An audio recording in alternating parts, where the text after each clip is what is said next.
Money FM 89.3, the best of Saturday mornings. Saturday morning sit down. Sir Martin Sorrell is the founder and executive chairman of S4 Capital.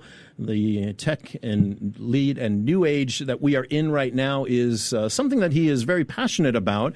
Of course, he's a British businessman, founder of WPP, the world's largest advertising and PR group, a very well-known person in the business world. Sir Martin joins us now in the studio. Thanks for being with us today. How you doing? Good early morning. I know. On the weekend, working on the weekend. We got you out of bed early. 7 day week. I apologize for that. With jet lag. You know, you're no stranger, though, to working late hours and long weeks. No. So there you go. Yeah, How long have you been in Singapore on this trip? I got here on Tuesday. Okay. So I've had a few days to adjust. Non-stop meetings, conferences? Pretty much, yeah. They got me working 24/7. And you're here with Monks, right? That's right. So Monks is our operating brand, not just here, but in 33 countries. Mm-hmm. We have about 7,000 people. We started about 6 years ago. We have about $1 billion of revenue. We're a purely digital, data-driven, which in an AI age is even more relevant than it was when we started 6 years ago. We go to market as faster, better, cheaper. As we argue whether we should use the word cheaper or not, but more efficient. But we think in an AI age, a technology-driven age, that's pretty important. And we've added, because of AI, because we can do things at greater scale and more, so faster, better, cheaper, and more. And last but not least, we're a unitary brand, one brand, whereas at WPP, for example, we'd be multi-branded. So Monks is the operating brand. We started as two companies, Media Monks and Mighty Hive, and then we attached about 16 companies to each of those in a fairly short period of time, and then added a division around tech services. So what we do is content creation, digital content creation, data and digital media, so digital media planning and buying and data analysis, and then digital transformation. When you think back, when you first came into the advertising world, in late 60s or 70s, right? Sort of a Mad Men era, if you will. Yeah, well, Don Draper was a little bit before me. But actually, the Mad Men series was pretty lifelike. There were strains of it, male dominated, a bit anti-Semitic. Waspish, all of that. If I'm allowed to use those, of course, phrases. Absolutely. But in those days, so a bit misogynistic, and an industry which was very, very, very traditional. In fact, in one episode, if you remember, the creative lounge or the creative studio was replaced by an IBM data. I think it was data storage. No, it was a computer unit, IBM computer unit. So took up the whole room. Symbolized, you got rid of the creatives and you moved the machine in it. Yeah. So but when actually, you look it at the resonates. Arc, I'm interested in the arc of that history of that journey for you. Yeah. Especially being at WPP, one of the largest, ad and PR firms. It was the largest. The largest. Longer, yeah. There you go. And now, as you're moving into the AI world with Monks and doing this, what does that transformational arc look like aside from the technology itself? There are two fundamental trends. If it answers the question, that really sort of fashioned what I did at Saatchi's before, because I was CFO of Saatchi's before I started WPP in '85, and then we started Monks S4 in 2018. There are two fundamental trends. Firstly, globalization. So there was a famous professor at Harvard Business School called Ted Levitt, who wrote an article in 1983 in the Harvard Business Review that consumers would consume everything in the same way everywhere. So that was one trend, and that drove Saatchi's and that drove WPP. And then in the late 90s, the other trend, which is technology and changes in technology, primarily the internet boom or the internet change, deployment, plus then smartphones, and now, of course, AI, technological development. And that fashioned WPP and has totally fashioned what we're doing at S4 and Monks. So those are the two trends, if that's your arc. Right. Those are the two transformational trends. And actually, technology and geography, or geography and technology, I think drive everything we do, whether it's political, economic, or business. But you think about it, those two things that are going on. I mean, Trump tariffs, if you think about that, that's going to be fashioned by geography and technology. So those two trends are really the fundamentals. Yeah. Speaking of trends, I'm fascinated to know, through your vast experience, obviously you started in the UK, grew up in West London, I believe? No, not West London. I grew in the Jewish ghetto in Golders Green, which Northwest London. Northwest London, yes. So you grew up in Northwest London. What are the differences between advertising PR in the West as opposed to Asia? Or is advertising just advertising? No, it's. I think I would make a distinction between what happens in China and maybe what happens outside. So the Chinese ecosystem is very different. The digital ecosystem and the Chinese advertising system is very different to outside. If you think about the big platforms, there are 6 major platforms.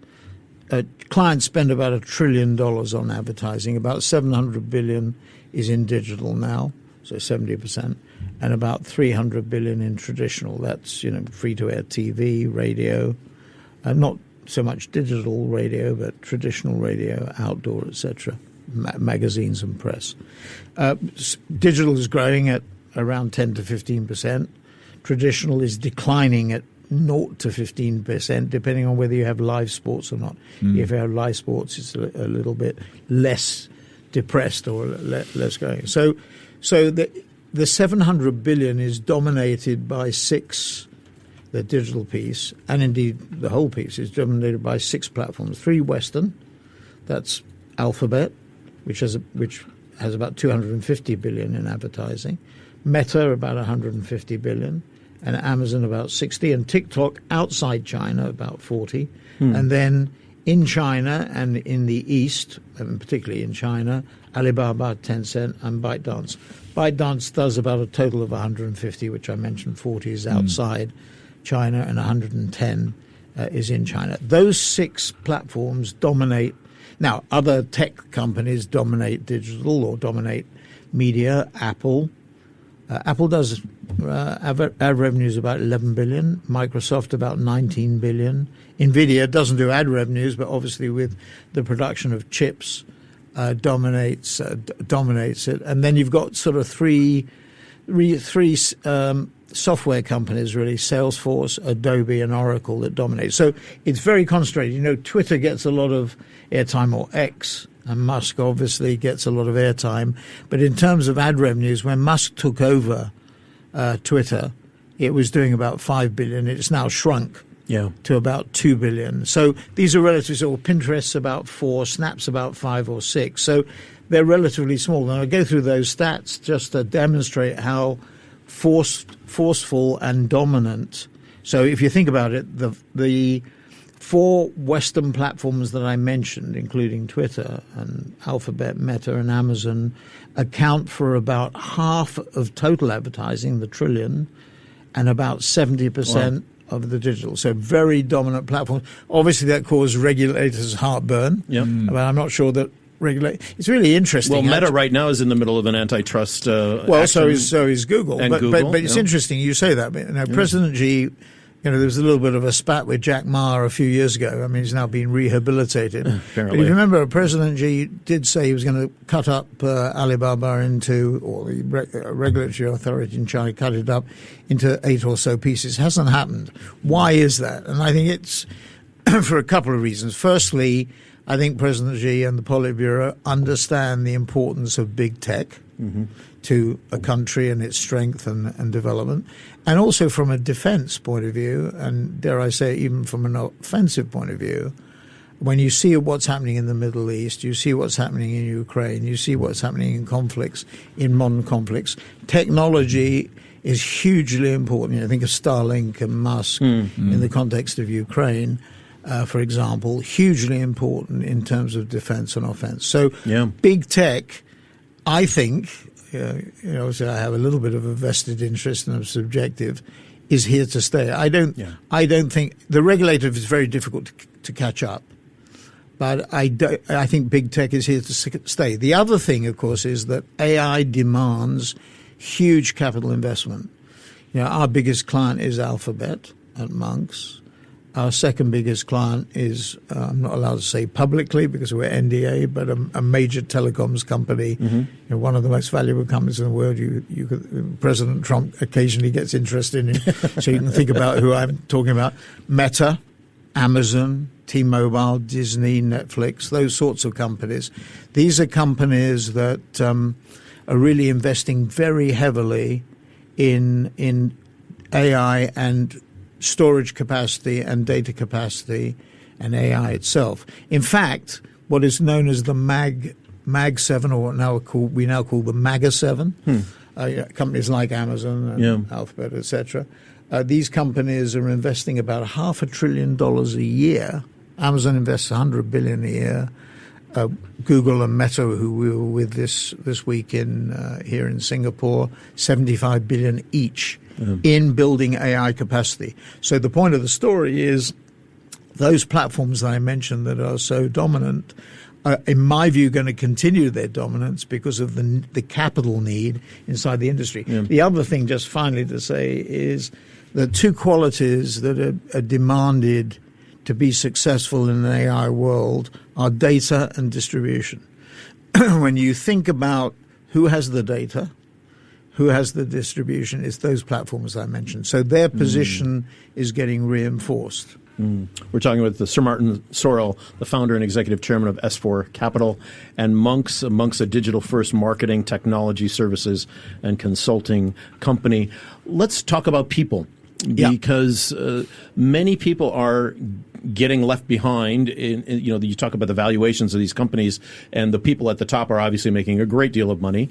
But the workers themselves, the people that are involved in making AI happen and making digital transformation happen, are increasingly concerned about their position in the world. Is technology going to take over their job? I don't think it's actually. So tell us how you feel about that. I don't think it's actually so much the people in the technology companies. It's the people outside it's more the people in the traditional industry. But there's been huge layoffs in the tech companies, though. Well, over the last 5 years, right? That's for different reasons. I think that was because of overexpansion during COVID. I mean, benefit 2020 hindsight. Sure, easy to say that.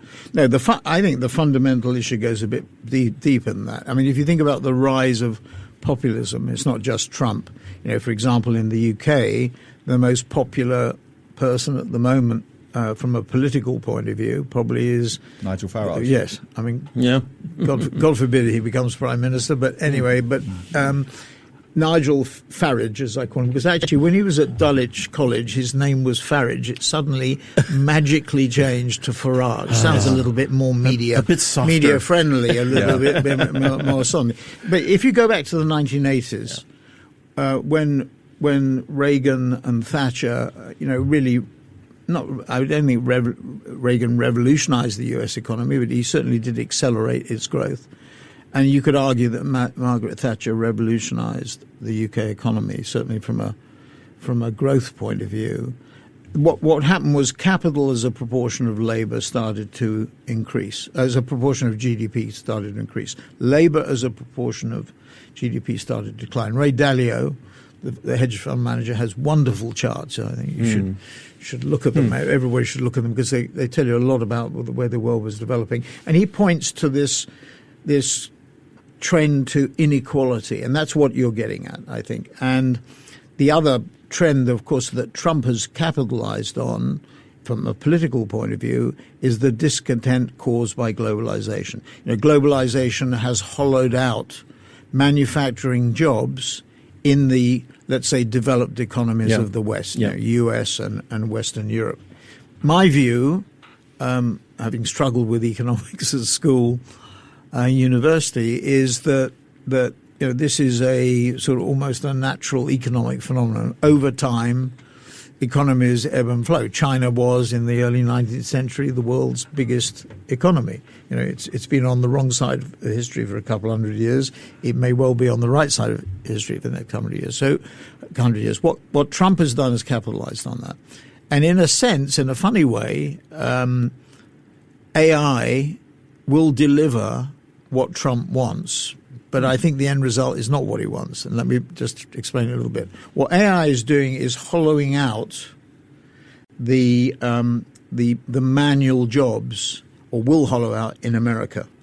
So, for example, we are already seeing a decline in some of the revenues of the outsourcing companies in India, because what was happening was that high-priced labor jobs were switching to India because it was lower price, and other countries.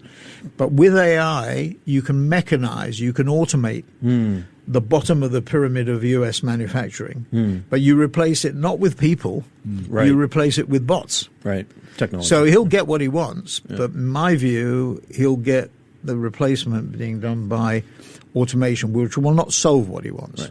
I think what America has to become is a more sophisticated service economy. I don't think it's a question of manufacturing. We'll see how it breaks And every down in time. reasonable economist has been saying that already for years, and it's just Trump is but I tied think- to this idea of building things, making things, screwing screws in iPhones. And Yeah, but I things, think the point that you're Yeah. pointing to is a really, really important and good one, which is that the inequality is the issue. It's this divide, not so much in the tech companies, but in the more traditional companies where people are concerned. And of course, in America, it's very interesting, actually. But I think there have been 6 books written about the inflexibility of the workforce in America because of the lack of housing at economic prices. So if you're in the Rust Belt, and Detroit or somewhere, and you're locked in to a low rental, or a house that you've had traditionally, and you want to buy a house in California or Texas or Florida or wherever it is, it's expensive. Supply of housing and pricing of housing, is if it's high, is a deterrent to mobility. In the UK, it was slightly different. The way that you insured yourself against adversity from a financial point of view was buying a house and having a house as an asset. It would grow in price, and It was your biggest asset for many people. That would be people. your biggest house and big as well. Yep. And you would have a mortgage in order that actually rooted you as well. I mean, that made you less mobile. So it's labor mobility, training as also education as the part of it. If you have industries that ebb and flow or rise and fall, one of the most important things you have to do is you have to have retraining, reskilling programs to get manufacturing workers into service businesses or whatever it happens to be. So I think it's more complex. But what's really interesting is that politicians have capitalized, whether it's Trump, Farage, or whoever, have capitalized on these trends in order to make political capital. Let's talk about your industry itself, advertising. I've got many friends who work in it from the creative standpoint, writers, copy editors, photographers, illustrators. They're all saying their work is being impacted negatively by AI. And if you look at advertising on a broader philosophical level, what is it? It's human beings selling stuff to other human beings, trying to convince them that this is what human beings want. In many ways, there's nothing more human than the advertising industry. How does AI fit into that? Well, I think I think that's dare I say, I'm 80 years old, so I think that's this is an old man saying that you have an old view of the world. Not my view. Not my view. No, but you see the same thing. They said that those people that you're referring to said the same thing about data. There's nothing more than we love than having our monks having done 3 months of hard work, going in, making a pitch, and for somebody to say, "I'll buy it." And they loathe the idea that the client didn't say, no, I'll buy it, but I need some data to substantiate it. So it was the same thing about data. Look, these machines will aid creativity. And let me give you the flip side. We're seeing huge impact of AI on visualization and copywriting, which you're saying, compacting, reducing the time to market. So, for example, we have produced it's quite well known in the industry. About 2 months ago, we produced a 30-second TV ad for Puma, sports company, which historically would have cost about $2 or $3 million and taken about 2 or 3 months to produce. It cost us $200,000, and we produced it, I think, within 12 days. I mean, people are uncomfortable about that because agencies sell on the basis of time. Well, what you have to do is to adjust the way you charge to outputs. So we get a retainer, have your full-time employees paid for, but in addition, make sure you get paid on output. So the business model needs to change. Has to change, exactly. Right. So visualization, copywriting, that's one thing that's going to change. And people are uncomfortable with change. I mean, people hate change in a way and like to keep on doing what they've been doing for years. So that's one thing. Second thing is personalization at scale. The sort of work that we do for Netflix, where we personalize assets. We might, in a campaign like Squid Games or Narcos, we might create about 1.5 million assets. Now we can do it on a multiple of that. So that's the second area. Media planning and buying, that $1 trillion I referred to of ad revenues, that should be done algorithmically. It should not be done manually, because machines, actually, the human mind cannot go through all the various permutations. The human mind can take the output from the algorithm and then decide and evaluate which is the best alternative. That actually aids the 25-year-old media planner or buyer. There will be fewer of them, to your point, but that aids them in getting it done better. General efficiency, like we're doing in outside broadcasting with NVIDIA, AWS, and Adobe, where we can reduce the cost of outside broadcast by 80 or 90%. And then finally, and I think this is really powerful, democratizing knowledge inside companies. Everybody knowing what's going on. You know, Alphabet is our largest client.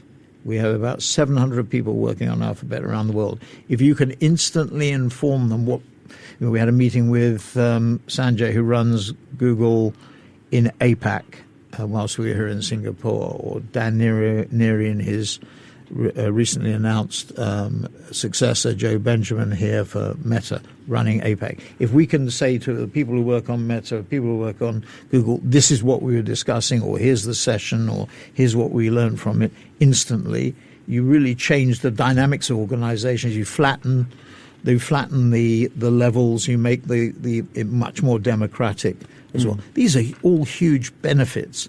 And going back to your colleagues in the industry, who are understandably fearful of it. I mean, they're losing jobs. Well, not yet. Copywriters, not yet. No, but look, like that? here's the thing. So there was a very famous economist called John Maynard Keynes, of course, who wrote a pamphlet. I think it was in 1930 on the impact of automation. Right. And his conclusion was we were going to have more holidays.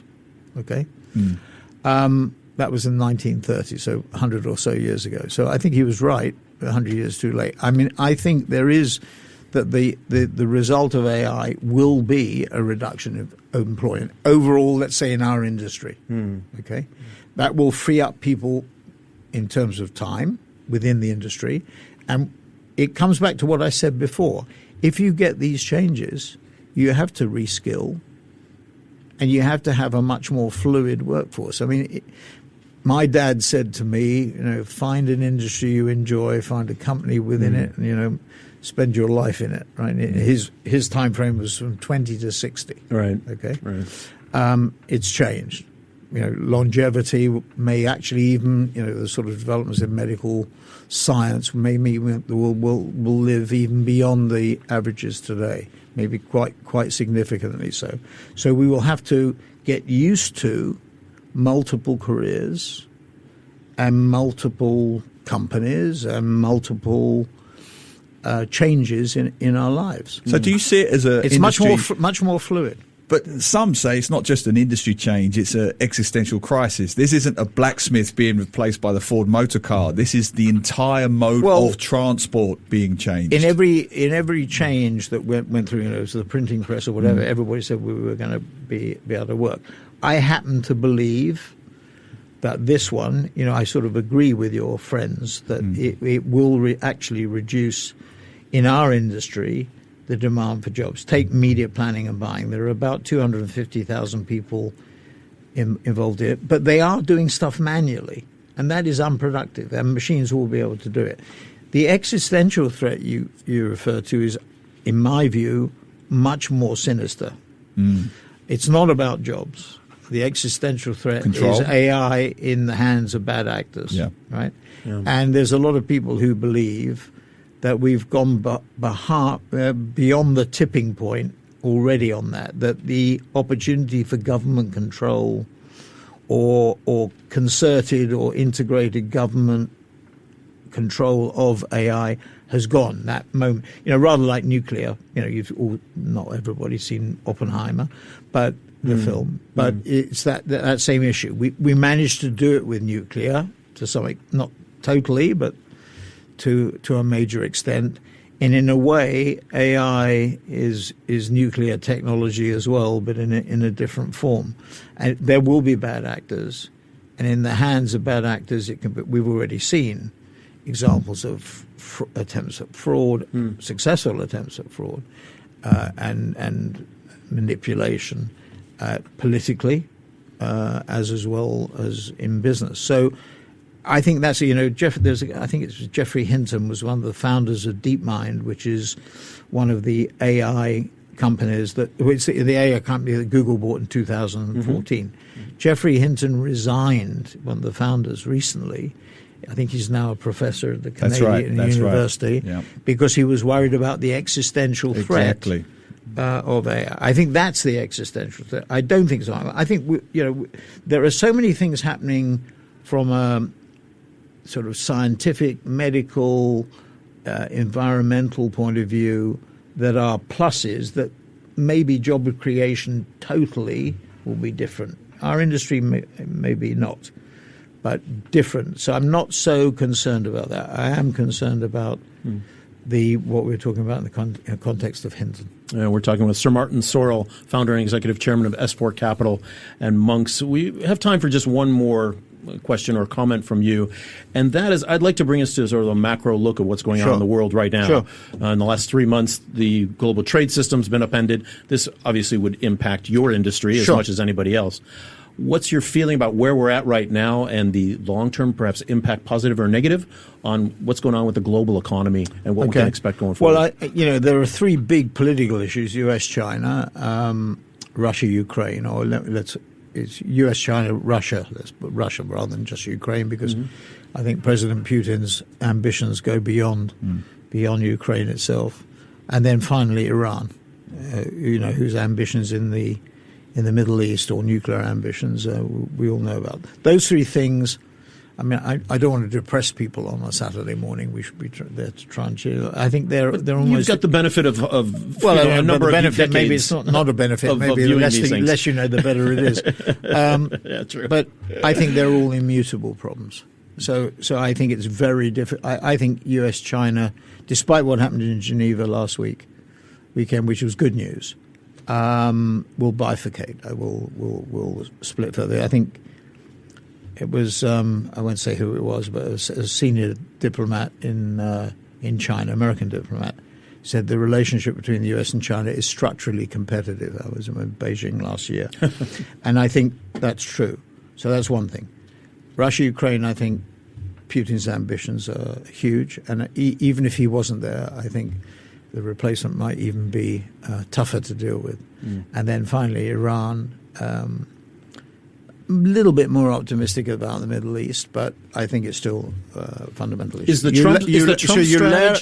Trump strategy the right one right now? Well, you layer on top of that tariffs. Yeah. What tariffs have done is inject even more uncertainty in the situation. Right. If you went back to January, post the November election, there was euphoria in the U.S. business community and around the world, actually.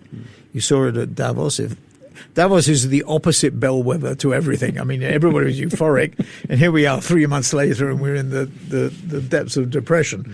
I think tariffs have created huge uncertainty, but after we sort out the tariff base, whether it's 10%, 30%, 85%, or 145%, two things are going to happen. One is geographical fragmentation, so companies will choose countries on the basis of prospective growth rates. So places like Singapore and Malaysia, places like China, India, APAC as a whole, Indonesia, Philippines, Thailand.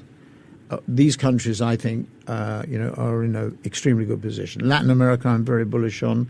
I'm actually bullish on North America, even with these tremors. And the Middle East. Africa is too volatile, too many conflicts. The macro is too difficult to deal with. Micro, you to do it on a micro basis. And Europe is in deep doo-doo.